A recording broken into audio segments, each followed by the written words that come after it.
Greetings from Las Vegas. Today I am going to mount some crash bars or some engine protection bars on my 2025 Triumph Scrambler 1200 XE. These are from Unit Garage, just arrived today, and they're all wrapped up in their Unit Garage custom packing tape. Very classy, straight from Italy. And this is just lower bars. I think that's all I'm going to put on this bike. So left and right bars. Now, in true form, there are instructions and they have pictures and drawings and stuff, but there are two sets on here. There's 3144 and there's 3144 E5. And I'm going, I don't know which one of these applies to me. However, when I took the right side bar over there and lined it up, I thought, geez, this really looks like the front piece that goes around the bash plate of the skid plate is going to be too tight, too close.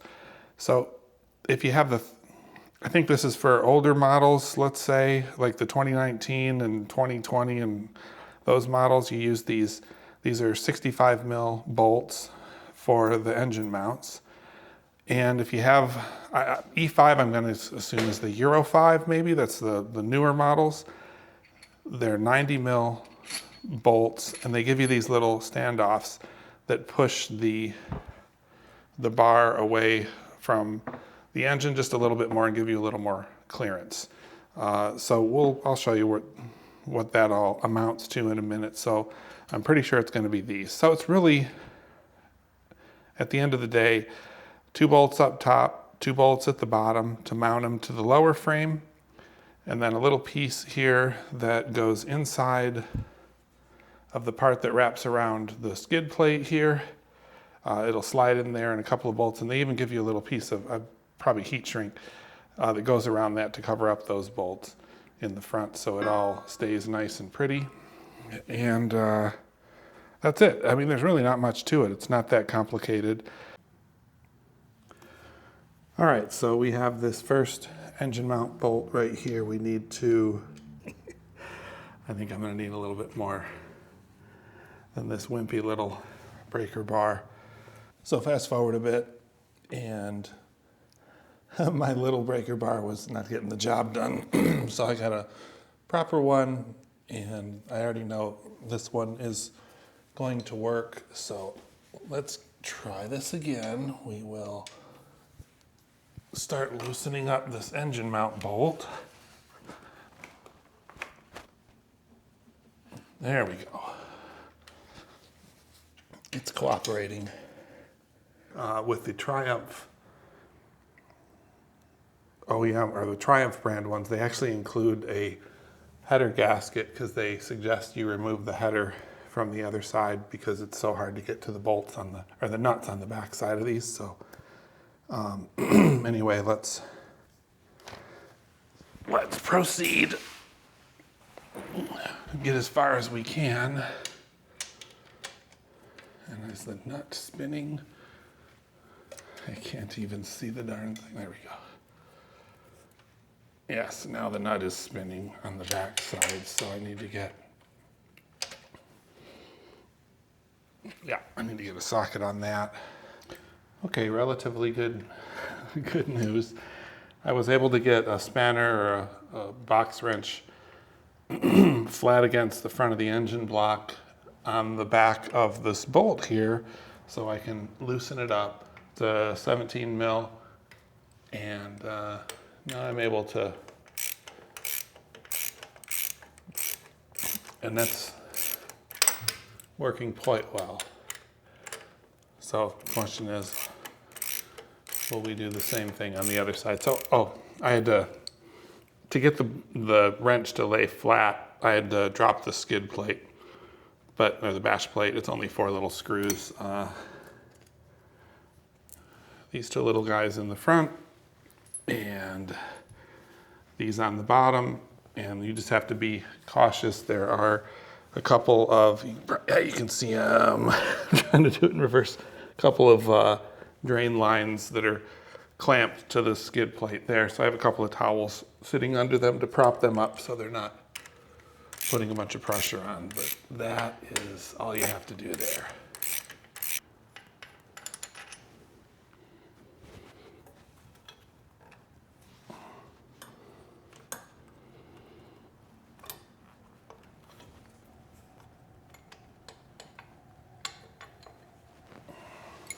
All right.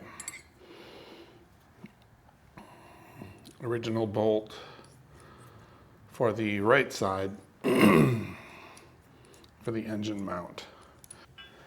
So this is where we determine there's a hole back here, a mounting point here between the brake lever and the frame, and there's a component that comes here along with this bolt. So this component goes into that slot, and then the bolt goes through. The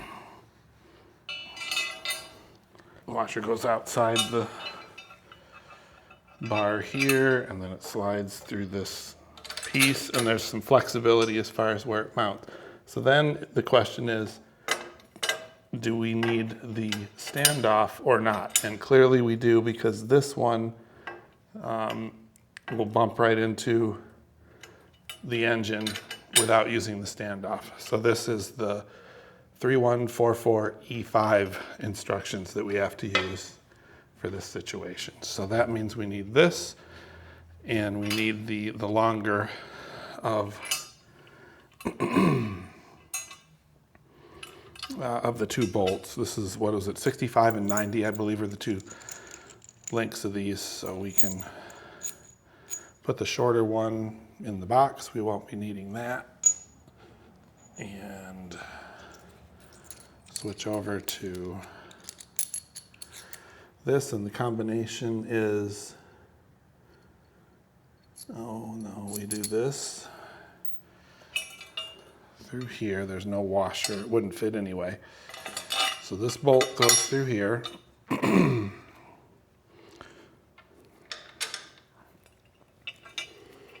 then the standoff goes here. And we get a washer on both sides, one on this side and then one on the back side where the nut goes. So it lines up just like, oh yeah, that looks perfect. Let me just make sure, yeah, we can still get the skid plate up in there afterwards.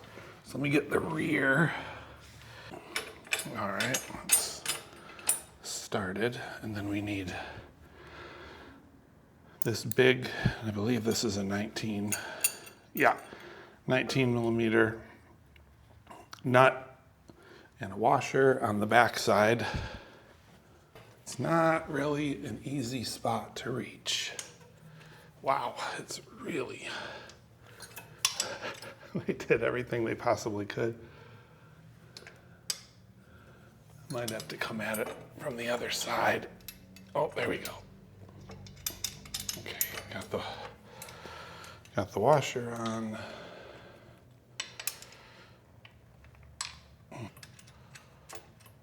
There we go. I got it finger tight from the other side. Cool.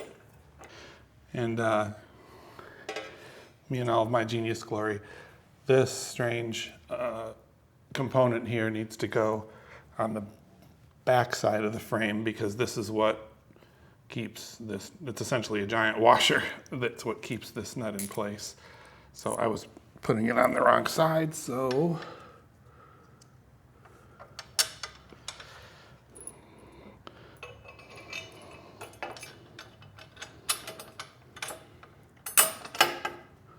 and this is a 13 millimeter nut that goes on the back.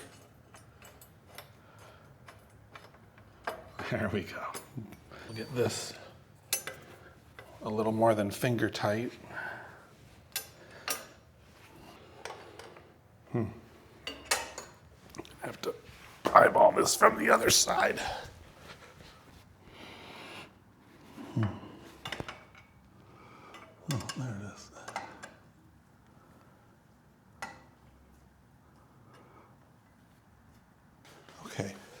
This is snug on this side, both bolts. And we're gonna come around this side and do the same process over here. I think it is. I think that's a good lineup.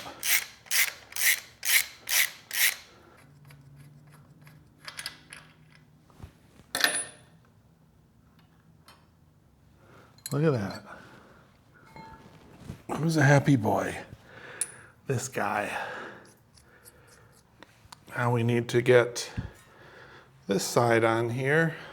Oh, I see. So we line it up right here in the middle, put in the standoff, and there is a plug right here where the last bolt will go. All right, get this little plug out of here. All right, I'm an idiot. It was threaded. I guess that makes sense considering this is a threaded hole.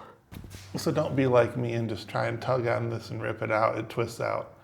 It's an actual threaded plug. So anyway, that's out now. And then we have our collection of long bolt plus standoff plus washer for the top.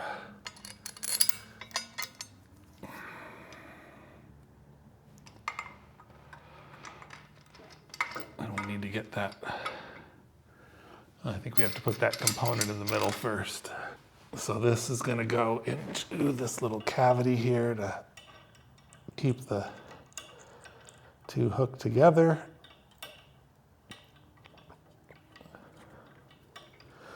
Just get that a little more than finger tight with a 4mm Allen wrench. I'll leave it loose though.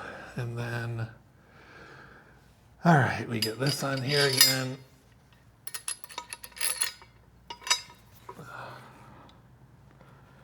And through that hole, through there, that lines up very nice.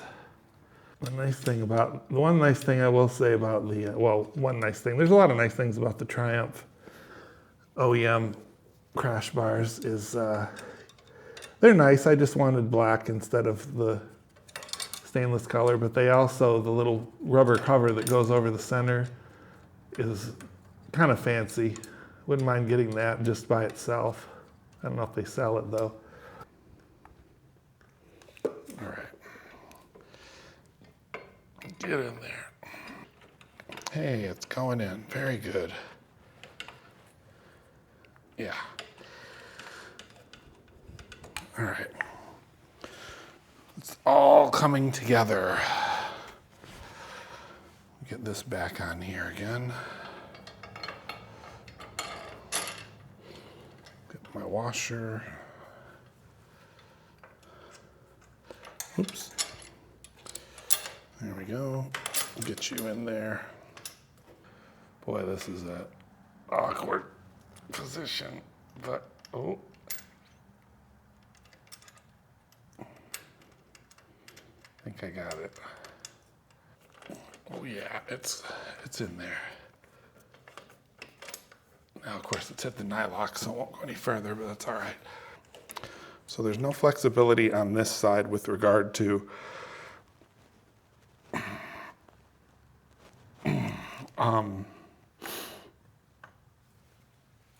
what was I going to say?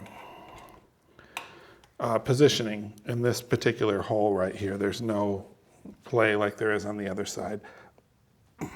Okay. That is in there. We're getting there. It's progress. It's almost there. Okay.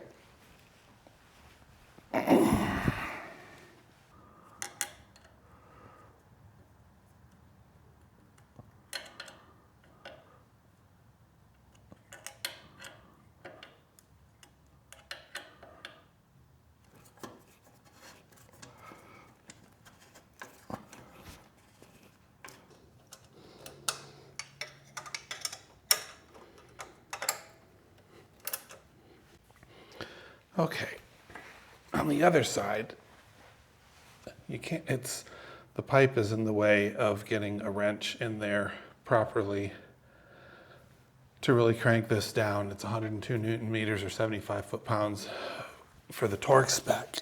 So on this side, you can get it.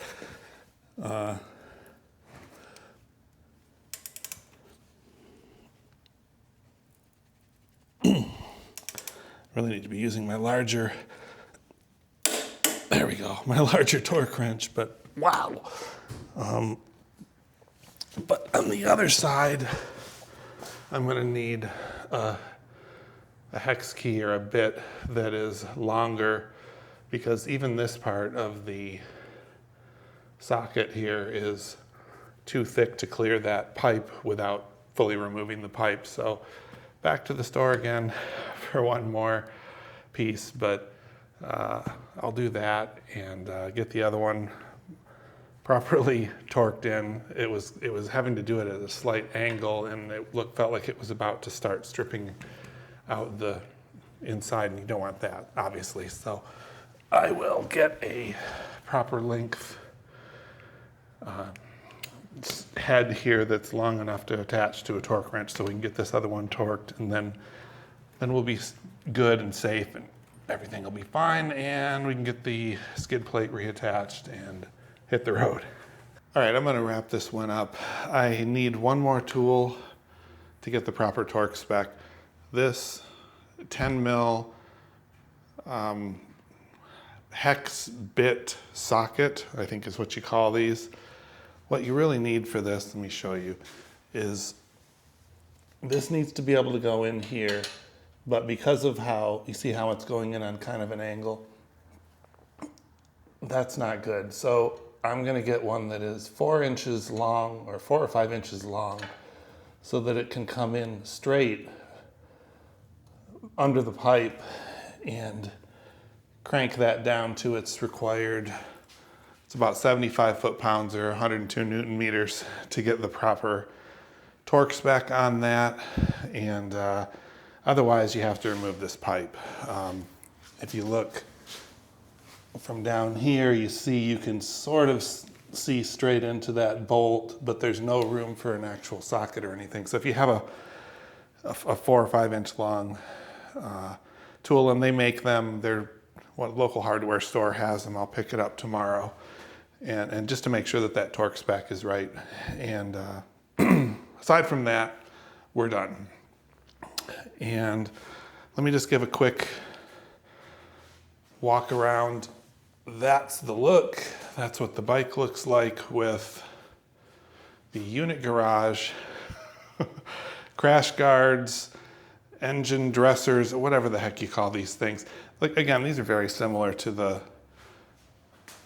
factory ones from Triumph, but they're black and I like the look. But that's the look from the left side.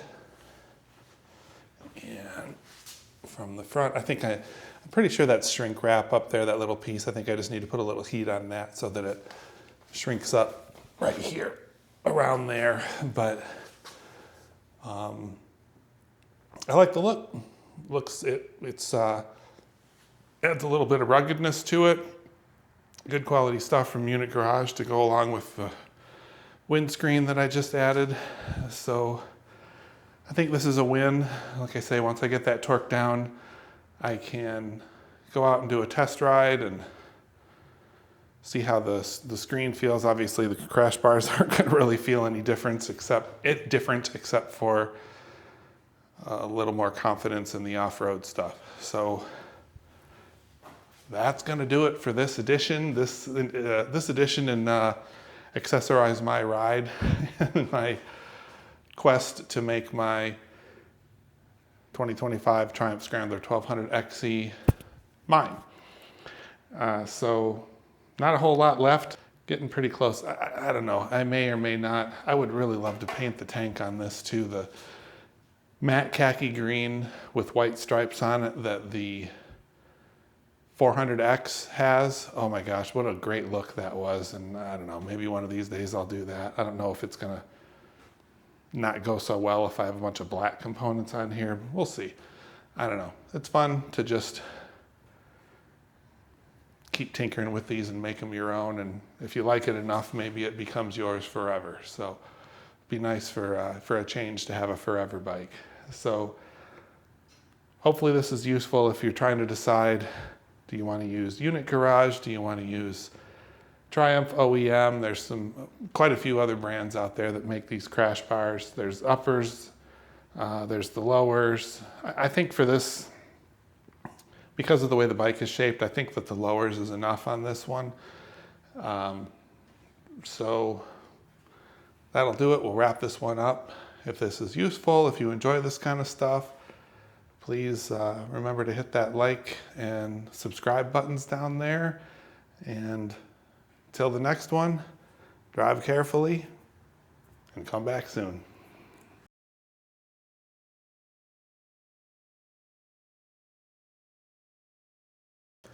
So here's a real quick summary. It's the next morning. Ran to the hardware. This is what I was dealing with. Wasn't going to work in this engine mount point. Picked up this one instead. This worked. It cleared. I was able to get it in there and tighten it up. I got the click, the 102 Newton meter, 75 foot-pound torque wrench worked with this 19 mil spanner on the back. I just had to have the skid plate removed to do that. It was tricky. If you want to maybe this saves yourself a headache, maybe it doesn't, but I think removing the exhaust to get at all this stuff would really be your best bet to make sure everything is really smooth, but I got this to work. And I believe these are perishable washers that go into the headers, into the engine here, like crush washers. So if you do decide to remove the exhaust, you're going to need to make sure you have a couple of washers or gaskets to deal with that.